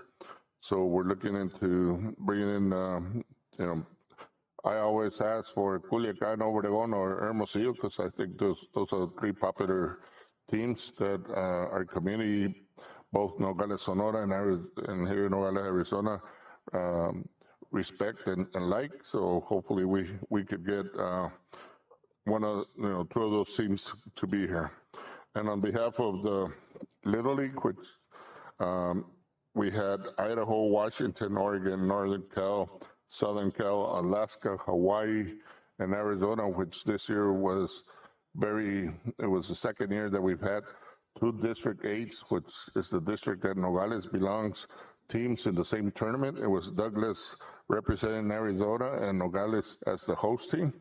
We had 8 umpires and 2 evaluators come here. I know our hotels were very busy. Our restaurants were very busy. I want to thank all the community, anywhere from the new business, Feliberto's, Carl's Jr., McDonald's, Little Caesars from Rio Rico, Burger King, all them supporting the teams, because we do have to feed the teams down at the park once every day, and without their support, it could have been very expensive for our league. And it's something that we enjoy in having. I've got it for 2 more years. Hopefully, we could make it better every year. Yes, sir, Mr. Doyle. All right, I just wanted to make sure you mentioned, I always have a hard time, Chiltepinos or... Chiltepinos? Yeah, that they put, they were played host the first day that all teams were here. Chiltepinos has always done a great job supporting our league and our district. They do host a welcoming luncheon for a meet and greet where the umpires and the team managers and coaches meet some public servants, and thank you for going over there. La Bocanita does also supporting me in doing a dinner for the umpires. We normally have a day off. Unfortunately, this year we didn't because of Mother Nature. But the whole city and everybody, PD was around, fire department was around. Unfortunately, we had one kid that got hurt on the ankles and little stuff like that. But I think, the fire department supported everything, everybody, even with coming out and, making a tour every off and on. But I think, we rode the kids around town, the champions, which ended up being Hawaii. And, they're doing very good in the World Series up in Livermore, California. And, I just support and thank the whole community for supporting us in this big tournament that, it's calculation, 17 people plus parents and fans, times 9, times 8, because the whole team was Nogales, so there was a lot of rooms, a lot of feeding to do. And again, thank you, the city, for all the support that you guys gave us. Yes, sir, Mr. Doyle. I just want to get it off my chest, Mayor. I do want to make that honorable mention to one of our main businesses here in Nogales, Walmart Corporation. I want to thank them for their continued support, not only back to school, but in all events that we have. They're always there to help us out, and I really appreciate their efforts. Thank you. Yeah, and there were even your family, your 2 nephews, Danny and Eli, with Earth Blend Company. They donated, I think it was 24 cases of water for us to support the teams. I really want to thank them also.